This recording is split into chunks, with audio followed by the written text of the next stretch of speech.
Hello everyone. स्वागत है आप सभी का एक बार फिर से एसएससी एस्पिरेंट्स में। दोस्तों, आज की इस क्लास में हम बात करने वाले हैं ब्रिक्स के बारे में।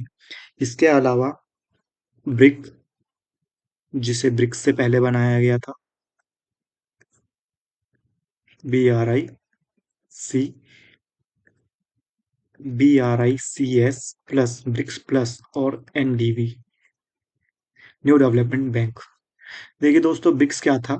ब्राजील, रशिया, इंडिया, चाइना और साउथ अफ्रीका, इन 5 कंट्रियों का सामूहिक ग्रुप था।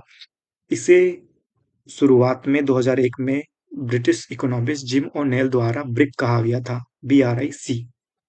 2009 में इसकी स्थापना हुई थी, जिसका शिखर सम्मेलन रूस के येकतेरिनबर्ग में हुआ था। 2010 में जो शिखर सम्मेलन हुआ था ब्राजील का, उसमें साउथ अफ्रीका को भी ब्रिक में ज्वाइन कर लिया गया, जिसके बाद इसे ब्रिक्स बोला जाने लगा, BRICS।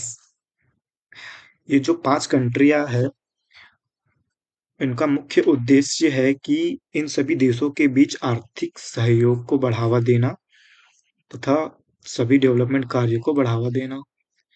ब्रिक्स का जो समूह है, ये सभी देशों का, सभी वर्ल्ड का 40% जनसंख्या और 30% ग्लोबल जीडीपी शो करता है।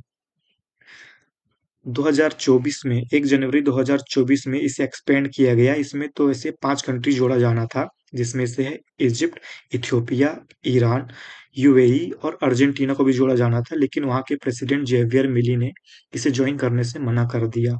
इस प्रकार इसमें 9 कंट्रीज हो गई थी और इसे ब्रिक्स प्लस कहा जाने लगा। 1 जनवरी 2025 को इसका सम्मेलन ब्राजील में हुआ था। इसमें इंडोनेशिया को इसका पूर्णकालिक सदस्य बना लिया गया और इसमें टोटल 10 कंट्रीज हो गई थी।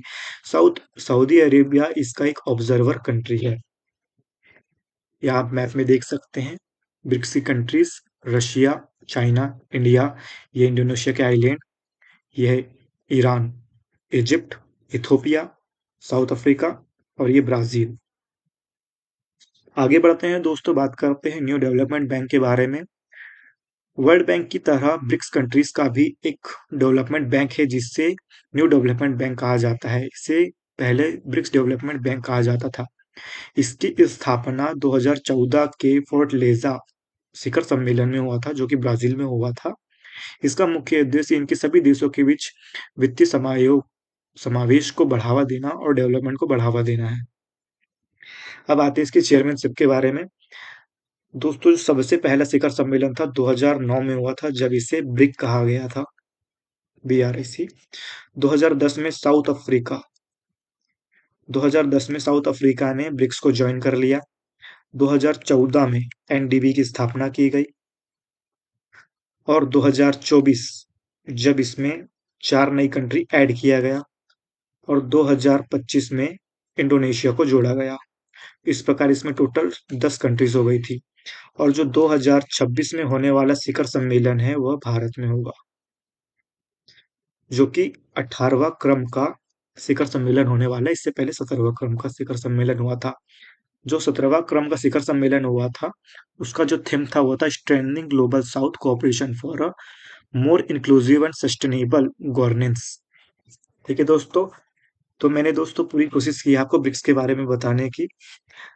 आगे जाने से पहले मैं आपके लिए एक बहुत ही इंपॉर्टेंट क्वेश्चन लेकर आया हूँ, जिसकी बात मैंने लास्ट क्लास में किया था, संघीय कोऑपरेशन ऑर्गेनाइजेशन के बारे में।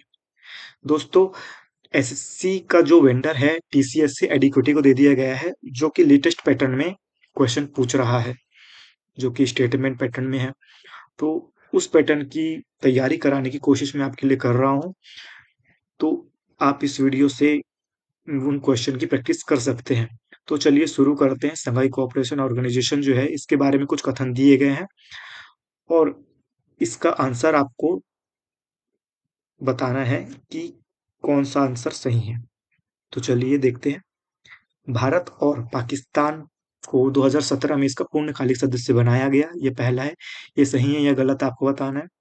जो एससीओ का एक निकाय है, regional anti terrorism structure, RATS, इसका जो हेडक्वार्टर ये बीजिंग में है। ये सही है गलत ये बताना है। और ईरान को एससीओ का 2023 में 9वां सदस्य बनाया गया। इन तीनों में से जो भी आंसर सही है आप कमेंट में बता सकते हैं। अगर आपको मेरी वीडियो अच्छी लगे तो वीडियो को लाइक कीजिए, आंसर कमेंट कर सकते हैं और वीडियो को शेयर कीजिए और चैनल को सब्सक्राइब करिए। धन्यवाद दोस्तों।